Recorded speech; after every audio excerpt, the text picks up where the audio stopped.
Takes a little time lag while people the computers mesh up and everybody logs in. So.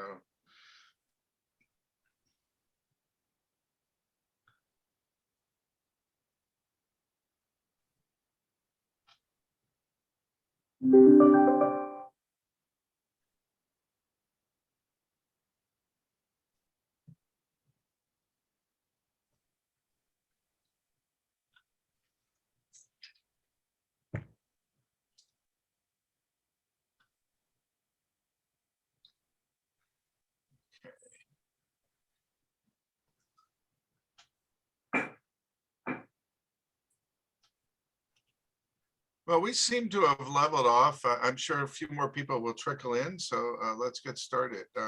Good evening, everybody. Welcome to our program on fire prevention and fire hardening. My name is David Eisenberg. I'm going to talk about a little bit about the technical issues for Zoom. I'm sure by this time everybody knows how to run, to do a Zoom.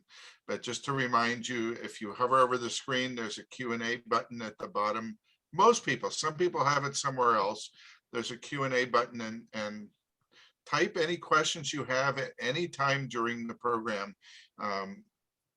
that you have a question. And what we're going to do is save all the questions for the end. But the system will hold all your questions in the meantime. Chat will go to the panelists, but we're not really going to have time to respond to all the chat. So, but we will look at all the messages after the program is over. So feel free to make comments in the chat also. So thank you very much. I'm going to turn it over to Danielle and introduce everything, and all yours. Hi, so thanks for attending today's event on landscaping for wildfire prevention and home hardening. And just want to let you know that the event is being recorded for our residents and members that are not able to attend live. I'm Danielle Lamone, and I'm a member of the Glendale Environmental Coalition's Outreach Committee, and I'm going to be moderating the event. This event is part of a 4-part series that the Glendale Environmental Coalition and the Sierra Club Verdugo Hills chapter will be presenting this summer to help inform the community on ways to apply environmentally friendly solutions to different aspects of your daily lives. So last month we had an event on composting and food waste management. Other topics this summer will include information on simple, affordable, and popular home gray water systems and how you can install one in your own yard to save water and grow a beautiful landscape. And another event we'll be having on techniques for eco-friendly landscaping and yard maintenance. So at the end of the event, we'll post a link in the chat to our webpage on the other workshops so that you can register for those. And as David said, if you have any questions, just type them in the Q&A. We'll get to them at the end. And now I'm excited to present to you today's speaker, Jeff Ragusa. He is the Battalion Chief Fire Marshal for the City of Glendale, to talk with our community about the topic of landscaping for wildfire prevention and home hardening. Hi, thank you. As mentioned, I'm Jeff Ragusa. Thank you guys for having me and asking me to be here. I'll do a brief introduction, then we'll kind of get right into what I think is the presentation that you're looking for in terms of what we can do as a community to make ourselves a little bit safer in regards to wildfires and the threat of wildfires. So the Glendale Fire Department, as mentioned, I'm the fire marshal, and as part of the division I work in, we have a vegetation management program. Our vegetation management program is we concentrate on inspecting homes for vegetation management only in the high fire hazard area, which is a state map that's put together. We have about 9,000 homes and parcels that we visit. And what we're looking for in these parcels are areas of vegetation that need to be managed in a way that creates a defensible space around structures. And I'll talk to you a little bit about what that means. But the goal of our vegetation management is twofold. Number one, it's to prevent a spread of wildfire when they do occur onto structures by creating a safety zone or a buffer around homes. And it's also to create defensible space for our suppression personnel, our firefighters and engines and trucks, to be able to safely or safer defend a home when it is potentially threatened by a wildfire. So 2 areas we're going to talk about. The first one will be the vegetation management portion of it, and that's the portion that we oversee, that we look for, and that we inspect for, and that we also do on our own open space areas. The other one is home hardening, which is a little bit different, but the same kind of concept. You're trying to really more protect your home and protect your structure from the threat of a wildfire, as opposed to creating more of a defensible space. The home hardening is not something that we inspect for. It's not something that we monitor. The only time that the city gets involved with home hardening is if there's new construction that lies within some of these high fire hazard areas. Having said that, it is very good tools to be able to make your home safer. After this presentation, I will share the documents with the group here, and they'll be emailed out from what I understand. And I think I'll have plenty of time to answer questions at the end. I won't rush through this, but I don't think there's a whole lot of information that we need to go through. So I'm going to try to share my screen here.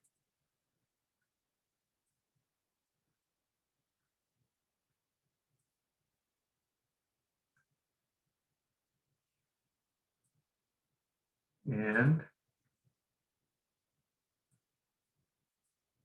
apologize for that.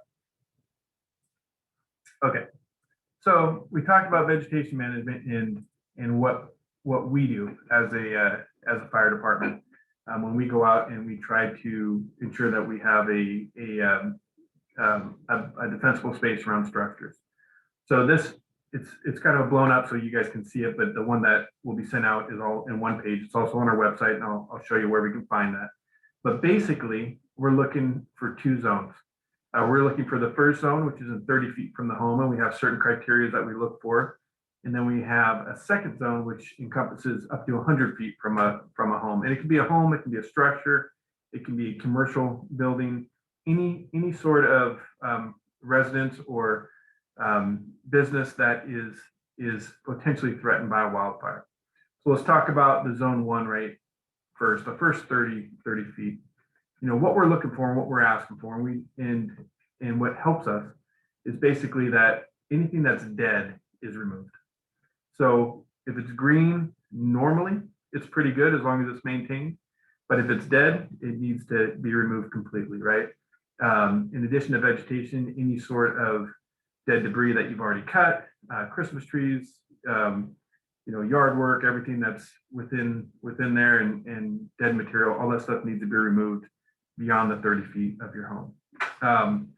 Included in this also is on the roof, the dry needles, the leaves that accumulate within the roof. All those things really need to be removed within the first 30 feet. Trees, and I kind of like this graphic right here, where it talks about trees are fine, right? I mean, we like trees, we want trees as long as they're green. But what we look for and what we strongly encourage and require for in some of these areas is that we get rid of those ladder fuels that can bring fire from the ground up into the trees. So we're looking at trees to be, we call it limbed up 6 feet. So it has a little graphic here where it shows a pretty clean trunk for the area. But whether it's acacia, whether it's larger pine trees, whether it's whatever trees you have in your yard, it's not as important that they are smaller. It's more important that you clear and limb up the area within 6 feet from the trunks.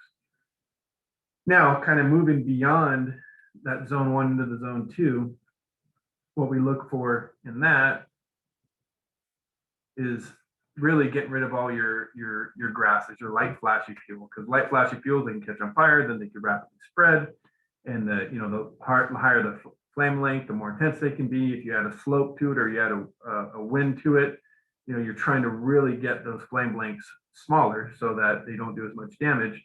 So believe it or not, even mowing that grass to the 4-inch length all the way through that 100 feet, it does a great job of reducing the spread of fire. It seems trivial, but it's not. I mean, that's the light flashy fuels that build up momentum, it builds heat, it builds speed, and then it gets onto those areas of your home that can can spread and can, create a catastrophic event.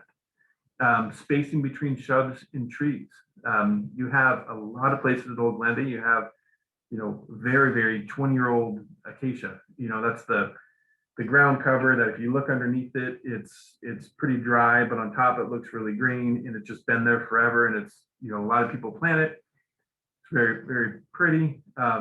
We're not asking that you take those out, but what we do ask is that you have a decent amount of spacing between shrubs and trees, so that if there is some sort of event where a fire starts, we're able to prevent that spread by having fire breaks. So really the horizontal spacing between some of the bushier shrubs are things that we look for in that 0 to 100 feet of defensible space from your home. And then there's the vertical spacing, which I mentioned about the trees where we limb up clean, 6 feet or so, but also anything else that's going to potentially ladder a lighter, flashier fuel. So these things that are easier to start fire onto these larger vegetation within your area. That's kind of a quick overview on the vegetation management that we look for. I'm happy to go back and answer questions, but I would like to speak briefly of home hardening, and I'll actually show you where we've placed a lot of these documents on our website, which is, I got on here by putting glendalefire.gov, and then it brought me to this page. If you go down to fire prevention, we have a lot of things part of fire prevention, but what we're talking about now is vegetation management and brush clearance. And there's a lot of verbiage here, but if you go down to these areas right here, you get into where we're referring to defensible space, landscape fuel modification, hardening your home, and then some questions about our vegetation management program. So we're going to talk a little bit about hardening your home. So I'll pull up the document that I refer most people to when we're out in the field. And as I mentioned, hardening your home is different than vegetation management. Again, these are things that you may not go out and be able to do right away, but if you're making improvements to your home, or if you're building a home, or if you have an ability that you want to improve certain areas of your home, as you're making these considerations, try to make these considerations, because a lot of them are expensive. Try to make these considerations for the long term, ones that will help your home lessen the threat that it has against a wildfire. So, the first area, and definitely one of the biggest ones, is the roof. The roof is by far the most vulnerable part of your home. Wood shingles, which were very popular when I was growing up, they're pretty much non-existent in this area now, unless you have an older home. Those are the most dangerous types of shingles that you can have. When you are going to re-roof your home, think about materials that aren't flammable. And there's many of them out there, many options out there, different costs, different views, different styles. But comp, metal, tile, all of those things are ones that can greatly reduce your threat by hardening your home. Vents, all of our homes have vents.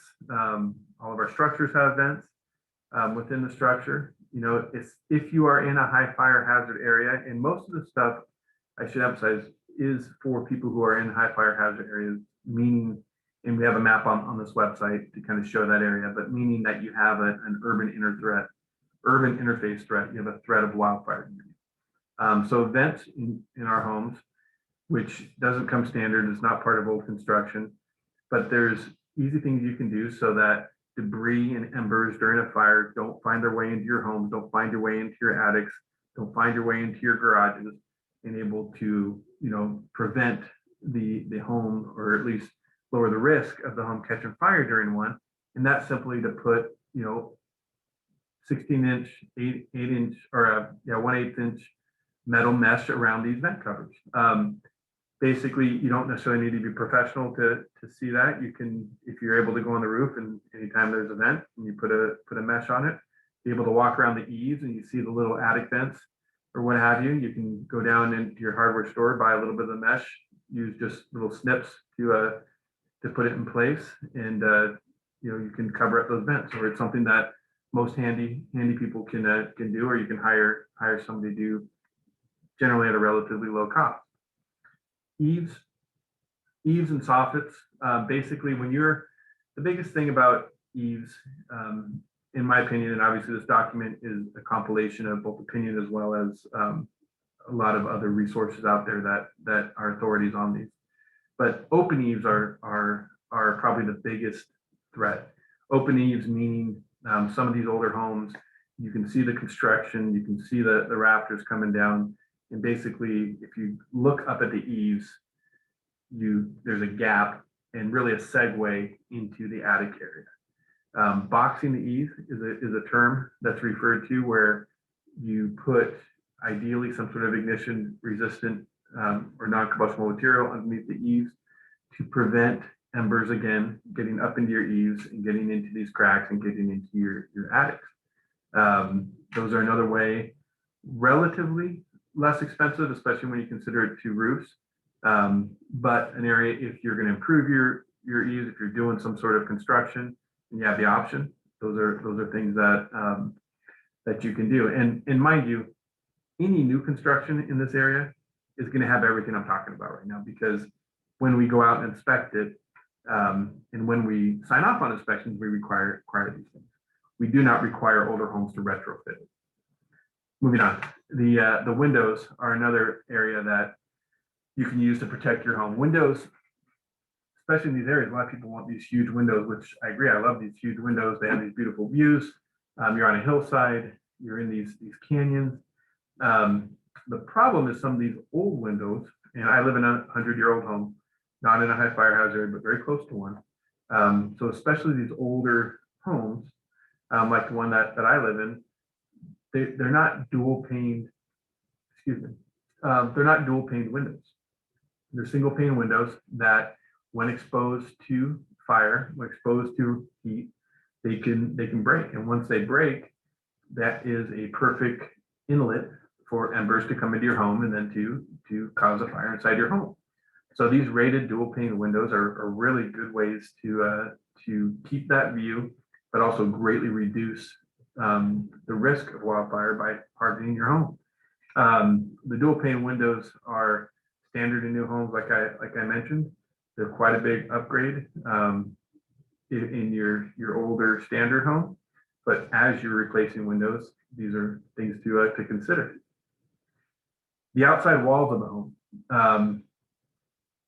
Fire resistant on the outside. You probably aren't going to go and change the outside of your home if you're in an older home. But again, if you're doing some construction, you're remodeling it, simply making it into things like stucco, which is some of the more popular ones.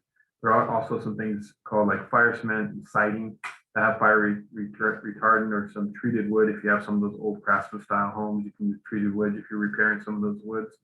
But really having that outside, having more of a fire resistant coating on that is another way to harden your home. And you're basically trying to, again, prevent, make your home a little bit more resistant to that passing ember. Because the idea is if you have that vegetation management done, right, and you got that 30 and 100 feet clearance, ideally this fire is going to go through and not spend a whole lot of time buttoned up against your home. So if you have this more fire resistant home, the goal and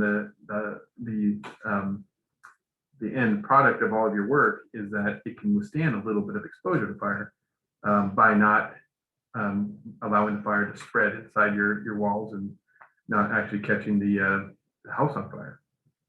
Decks, probably the most dangerous thing I see in decks is when you have a deck over a big hill and it's completely open underneath, meaning it's just open construction underneath, or people put storage under your decks, or you have a bunch of dead material under there, and it is just an absolute vacuum for a fire racing up a hill to just catch that deck on fire.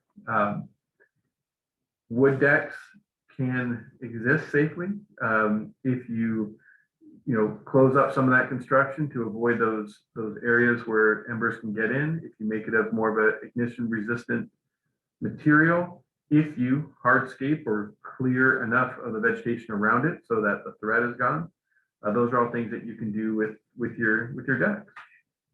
We covered rain gutters a little bit. Patio covers are very similar to roofs material. Basically don't have wood shingle patio cover if you're creating a new one. And if you have the opportunity to redo the ones that you have, you use fire resistant material. Chimneys. I know, if I wouldn't have put a screen on my chimney, there wouldn't be one. My chimney was just a straight shot into my fireplace. And that's again something that you may not think about on fire coming in, but you may think about a fire coming out, right? But just as a fire in your fireplace can create embers come out, it also can be a place for embers to come in during a wildfire. So having that screen on there is a way to keep fires in place, whether if you want to keep it within your fireplace when you're having a personal fire, or when you want to keep fire out for when a wildfire is threatening your home. So just like the other vents in the other areas, take some time to put a little bit of screening over your chimney. When we get to garages, probably the biggest thing to think about in garage is a couple things. So the garage, if it's not sealed and a wildfire comes in and you don't have enough vegetation management done, or you don't have hardscaping in front, you have some ember intrusion areas that are going to butt up against your garage.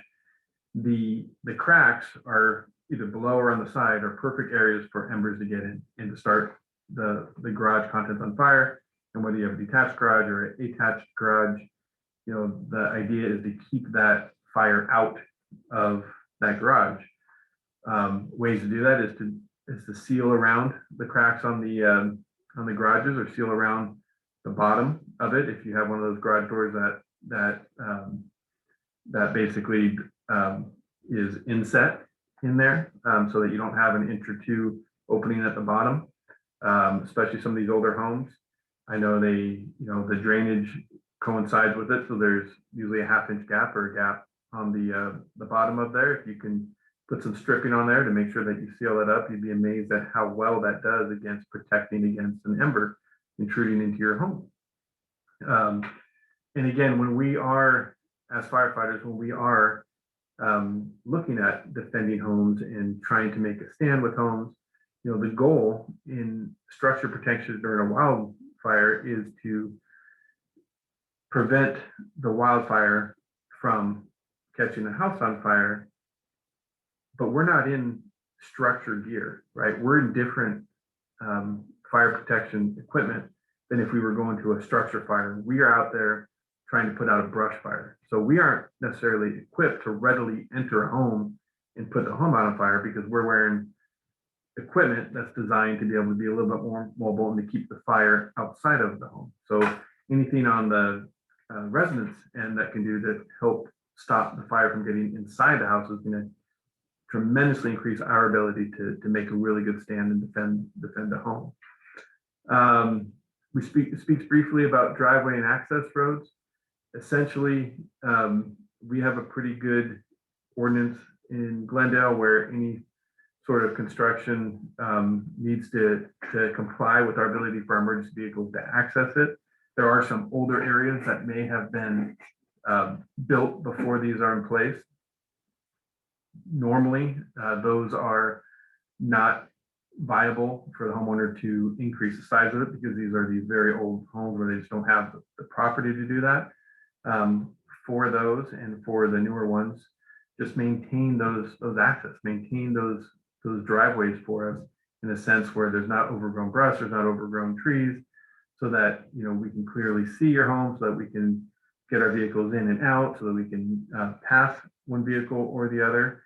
And as you're doing that, make sure that your address is clearly visible, so that if we have a report of a specific home, or if we have a report of an issue behind a certain home, it's easier for us to locate that when we're looking for the fire. So these are just really some quick bullet points. I'll send more formalized documents so that it can be shared with the group. But unless you want me to continue on this route, I'm happy to do some question and answers.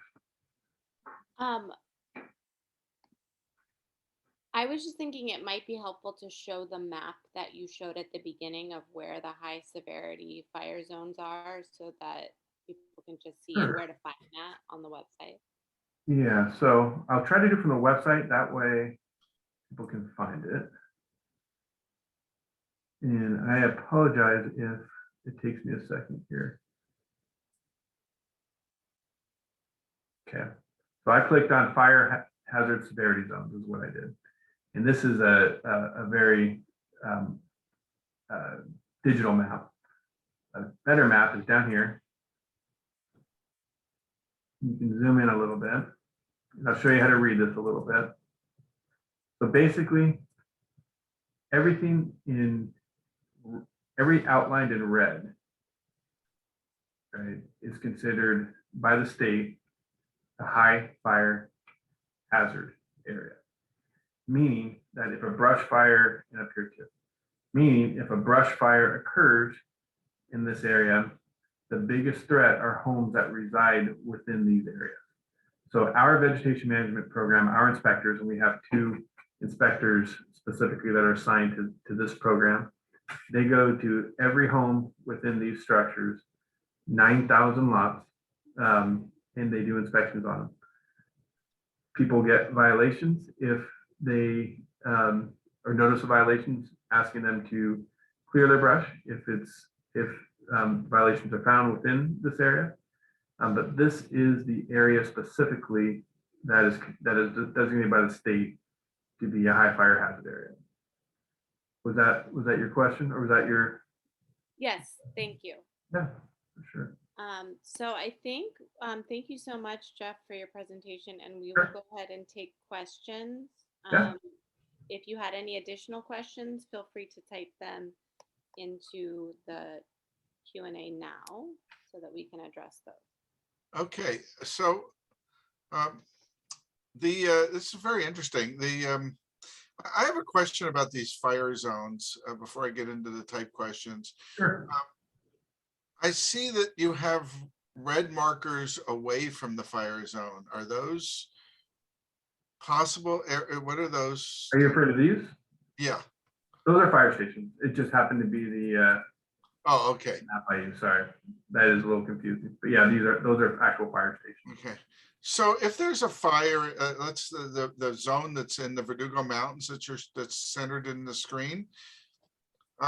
If there's a big fire there during the Santa Ana winds, how far in the white areas could those embers spread? Would people be in danger down to the freeway or south of the freeway? Or is it not, they don't go quite that far? Well, I mean, obviously every fire is different and is very dependent on the wind, and the wind's probably the biggest factor in that scenario. We look at terrain, we look at the slope, we look at the type of material that's burning, and we look at wind. And correct me if I'm not answering your questions. These maps are designed to show the biggest threat of homes if there is a fire in these wildfire areas. As far as the homes below the freeway, for example, there may not be an immediate threat from a wildfire. I mean, think about how much, defensible space, just natural defensible space there is between the wildland area and below the freeway. But that does not mean that they are not threatened during a wildfire event. There's a lot of areas, especially down over here, that may not be directly part of these wildfire threat zones, but they have areas with a lot of old trees. They have areas with a lot of vegetation. They're in the hillside. And typically, if we have a wildfire, we have very dry conditions, very windy conditions.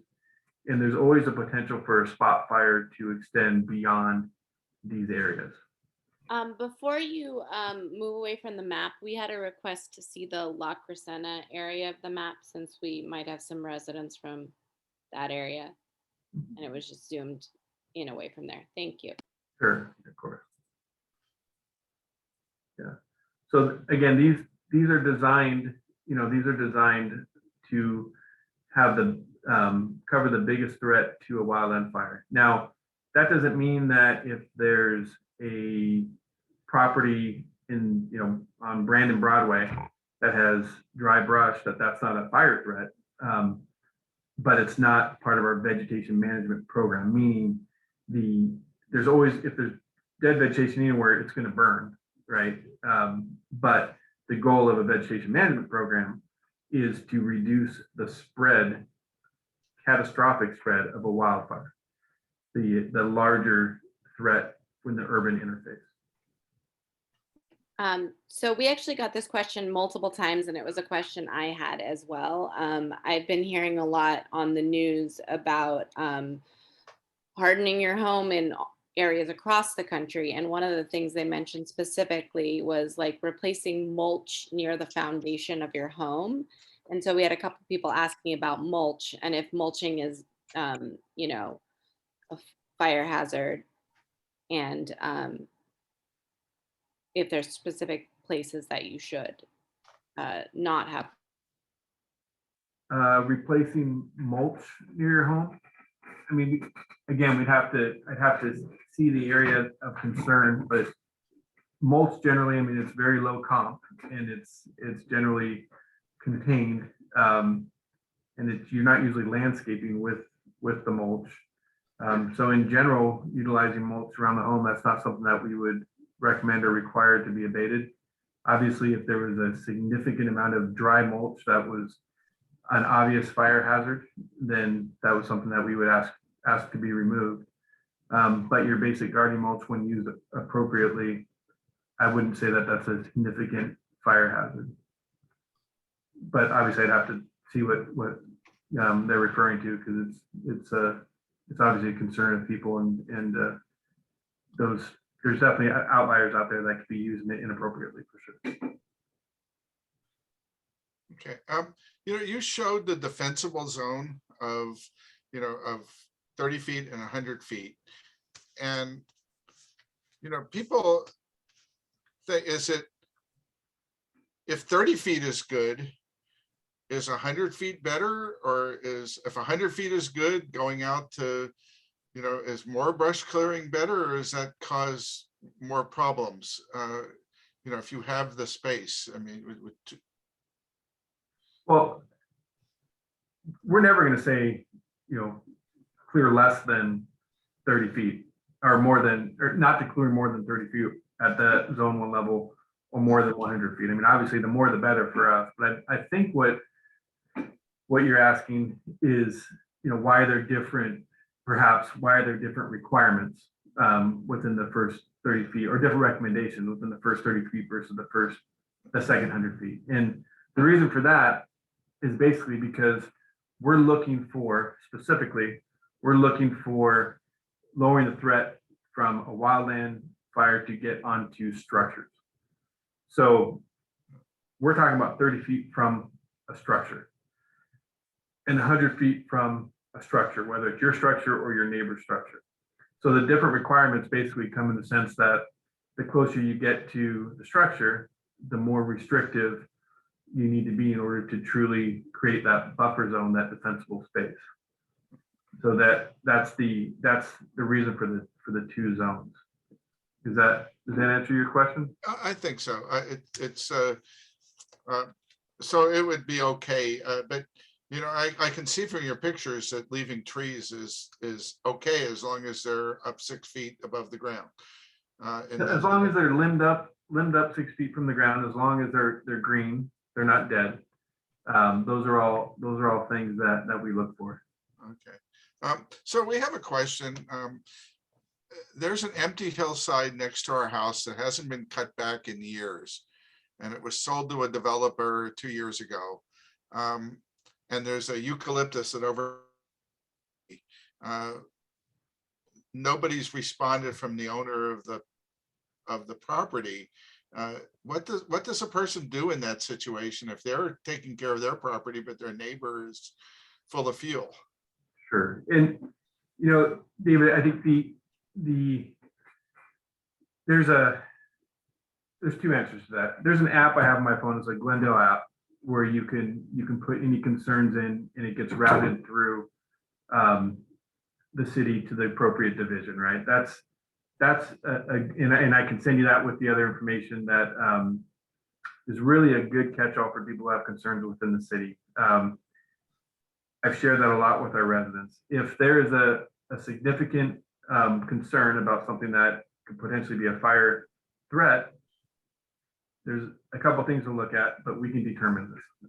Number one, we have to make sure it's in our area, meaning the fire department's area of jurisdiction, which is the high fire hazard area. If it's not, that doesn't mean that we can't refer it to the correct division and we can't help you along, but that determines whether or not that we ourselves can go forward and take action against the concern. The other thing is there is a lot of properties within the city that are in different stages of violations. We have them all the way from where people are working with us to clear their properties to where we have them set up on what we call a deck list, where we go to city council and we have about 600 properties on that list that we, after a certain amount of time, and these are mostly vacant lots, which sounds like maybe this is a vacant lot, that if they aren't being compliant, that we go through the proper channels to allow us to clear it every year. And I said 600, I think it was more like 380 of those this year. So that's one route that we go. And then we basically take that, we contract out to have those things cleared. And then we actually go back to city council to ensure that they're supportive of us going forward and to collect monies from the property owners. So we have plenty of things in place for it. If the concerns haven't been answered, I think the easiest one would be to contact us at Fire Prevention, and we can at least give the direction on what to do. Our phone number here it was on that website, or it was on the PowerPoint originally, but I can give it to you over the phone, and it'll be on all the documents I send you. But it's 818-548-4810. And I'll have the contact information as well as the email address on the things I send you, David. Excellent.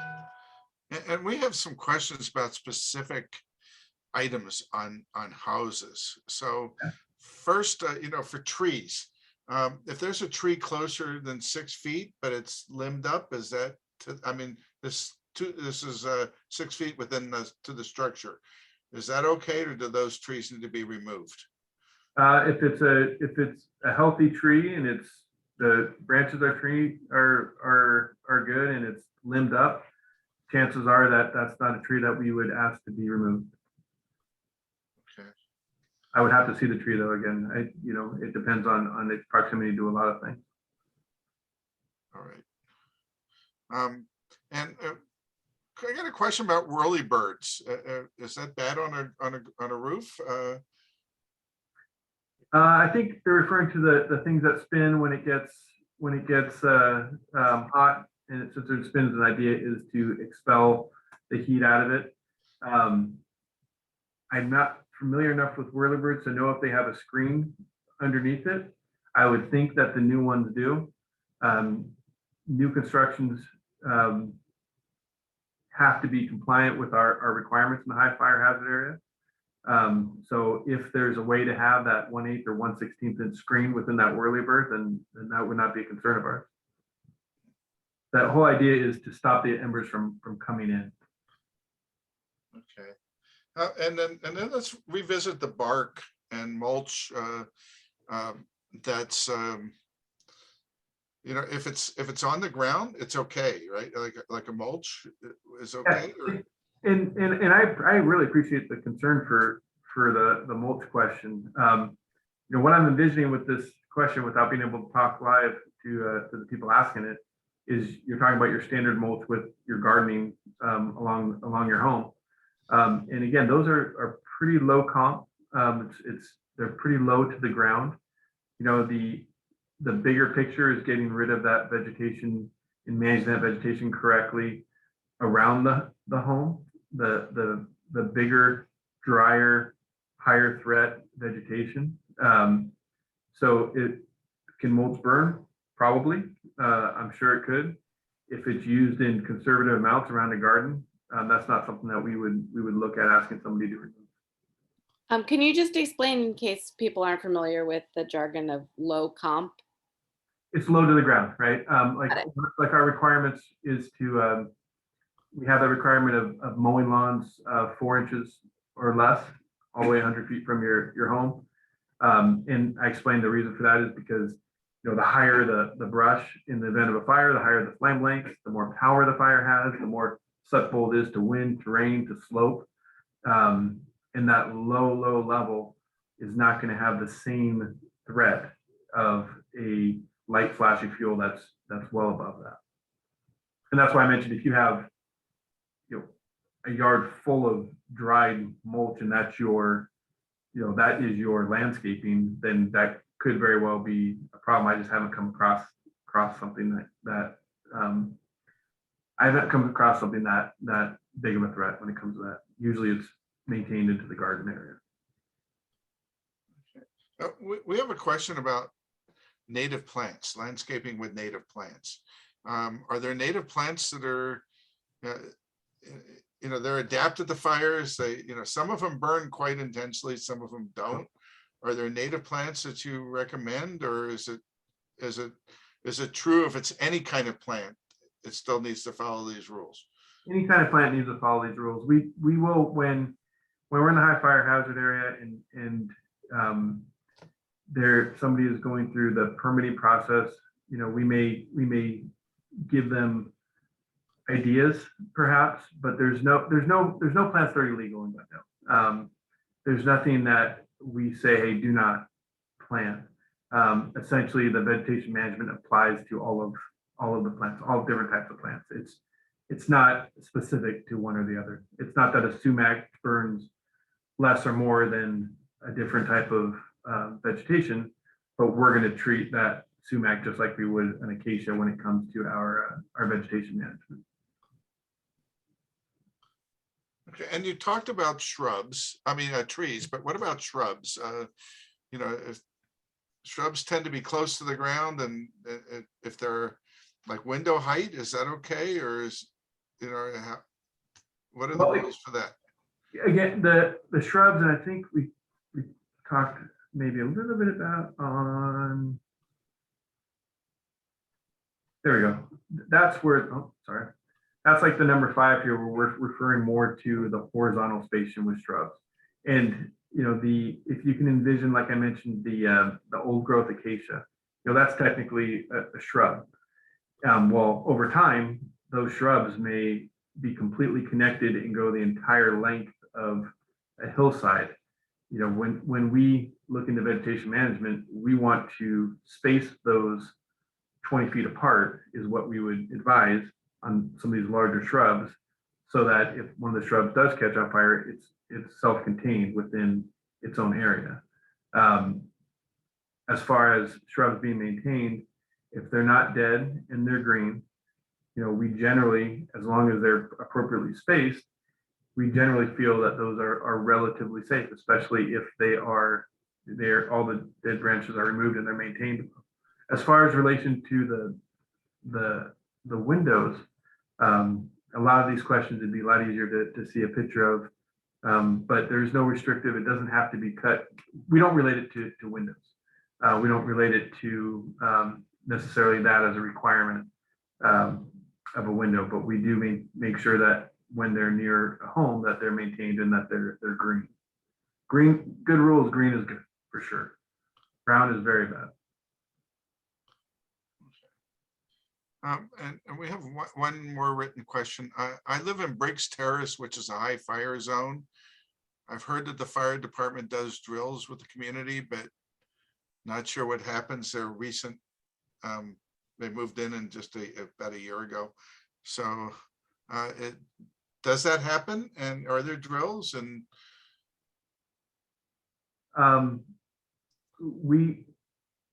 not sure if this is going to answer the question, but in regards to drills in the high fire hazard area, we do internal drills on how to respond to in different strategies on how to respond in all of our high fire hazard areas. We go through with our automatic and mutual aid agreements with neighboring cities, the correct resources to order in terms of aircraft and different types of engines that can navigate different types of terrain. And then we also make sure that all of our personnel are very aware of the biggest wildland threats within the city. It's something that we train on regularly. As far as community drills for high fire hazard area, we haven't done a community drill in relation to a wildfire threat, but we do outreaches. And we do education, we do talks, we do meet with HOAs, we do things like this regularly. I'm not sure if that's what is referred to as a drill or not, but that's what we do with the community itself. Yeah, it was clarification, a drill with like a school drill, like a school fire drill. Does anybody do that, or is that on the table? That's not something that we have done. We may have helped a community that is doing their own drill. Perhaps there's a community that has wanted advice on how they can perform their own neighborhood drill. So that might have been something that we've done in the past, or that's something that that we have assisted with. But we haven't done citywide drills with the community at that. Directly relating to wildfire, we have done. I mean, I hope this doesn't happen, but let's say in the worst case scenario, we have a brush fire. How would you know? How do people know? Especially if you're not home, how do you know that there's an issue in your that you need to evacuate or you need to do something? David, that's a great question. I'm glad you asked that. So we have a lot of resources available, especially now. We do generally have threats to our city pretty regularly, and we've gotten fairly good at utilizing resources in order to try to communicate with the public. Our social media is the #1 thing to go to. We do have an ability to contact within a certain area via cell phones. We also have an ability to utilize a reverse 911 system where to call residents at homes. But by far, the most up to date, the easiest to do is social media. Our Twitter, our Instagram page, all of those, our city website. Whenever we've had any sort of disaster within the city, we are constantly updating those areas. And then obviously we work with all of the local news networks when we have an event like that, whether it's a brush fire, whether it's a flood, whether it's any sort of emergency. That is by far the best resource for you to look and see what evacuations are in place, if any. And are those handles on the website or in the information that will be sent out at the end, or should we? Yeah, it's our city Twitter, our city, whatever social you use. The city of Glendale, if we post it on the fire department, it's going to be posted on the other cities' websites in case of an emergency. The city website itself has links to all of that. A lot of times we'll utilize our neighboring media to extend that on the different TV stations. But our city website is by far the first place to go. From there, you can get all of the Twitter pages and other social media leads. But in an emergency, the fire department and the city's social media outlets will be updated regularly. Are there sirens or something that would go off for notifying people? I have a friend that lives in Ventura, and the Ventura fire came it was right across the street from, and he slept through the whole thing. He woke up and there was charred land across from his apartment. if you're not paying attention, you don't have a cell phone, is there a way that people know? There are no sirens. We could and would use other resources to help evacuate. Part of our training and our job when we're going to an area for structure protection, the first thing we do is accountability. So if I'm in a fire engine with my crew and I'm with 4 other engines and we're going up to try to protect a neighborhood, one of the first things we do is we pick a neighborhood that we're looking at trying to protect, and we hop out and we knock on doors and make sure that we have an all clear in that area. If it's we could utilize other city resources in the non-IDLH, the non-immediately dangerous areas, to do the same thing and reach out to the community. But if we're going up in a fire engine to protect the neighborhood, before we protect that neighborhood, we're going to knock on doors, we're going to look and see if there's vehicles there, and we're going to try to determine if people are in those homes. Okay. And I should say also, David, if we're going to evacuate people, that's a big deal for us to evacuate people, because for the most part, we're going to try to keep the fire in check and keep people safe in their areas. So if we're getting to the point where we're evacuating people, that means we're coming in to those areas in order to utilize their defensible space to protect their homes. So in that event, we would be making contact with the homes around us. Excellent. And is there a related question? Is there an emergency alert system that people can sign up for if they live in these areas to get notices? I have to get back to you on exactly how to sign up for that, David. The cell platform that we use is by geographical area. The outgoing calls are based on the address of the home. The alerts, I'll have to get you that information on how people can sign up for those alerts. That would be excellent. The answer is yes. I just don't have the exact reference for you. We have a question about the goats. We saw that there's an article about goats on the city-owned hillside areas. And are those goats being used in these neighborhoods, or can people use them in their private residences? How does that work? I'm sure they could if they contacted a goat company. For the goats that we used in Glendale specifically, we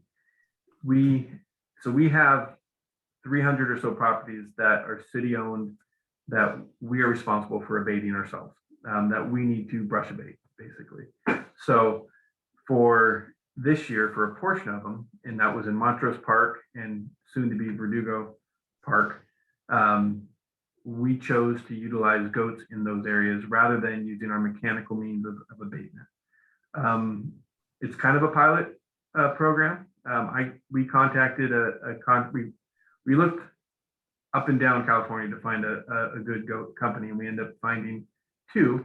And this specific one that we got, they've been working really well with us, and we use them for an area that has potable water. We use them for an area that has a safe place for the goats to be, and we use them in an area where the goats can be collected at night and really maintained.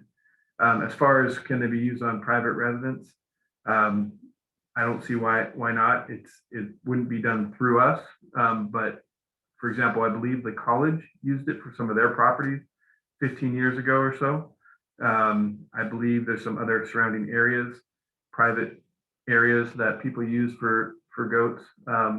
For us, we have more than the 10 acres, but those 2 park areas fit in with our requirements to be able to safely use the goats. In my experience, they can't be used everywhere, but if you have a big open space area and you're able to maintain it and protect the goats during their abatement efforts, then it seems to be a feasible I'll know a lot more after the season though, because it's the first time that we've done it. Yeah, you were showing us a video before we started. That might be interesting on the goats. Yeah, let's see if I can pull that up. That was on the Glendale Twitter, and I'll try quickly, and if I can't find it, I will. Yeah, and a couple weeks ago they had them, and you could go pet them too before they started their work. So we went and did that. Yeah. Oh, you guys did that? We had a little outreach in Montrose. It was great. They brought up some baby goats, which was really cool. And the next day they brought up full-size goats as well. And we had basically a community event where people could come and meet the goats. And you can still see them if you go to Montrose Park, or soon to be Verdugo Park. You can see them from the public, but they are behind a fence and there's a herder there. But we did have a little outreach there to be able to for them to meet the community. So far, it's been a good experience. But again, it is a little bit of a pilot program, so we'll see how it works.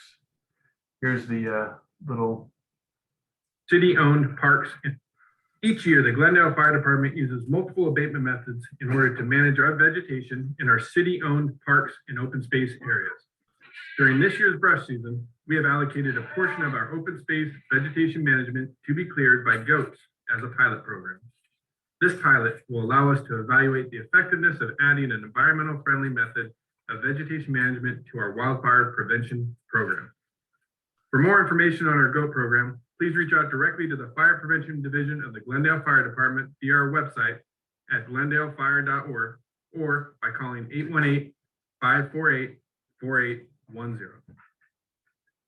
Each year, the Glendale Fire Department uses. So that was just a little, actually GTV6 did that for us. But yeah, so we'll see how it works at the end of this year. They still have yet to finish Verdugo. They've done a good job in Montrose, in my opinion. And it just happens to be an area where we can support the goats.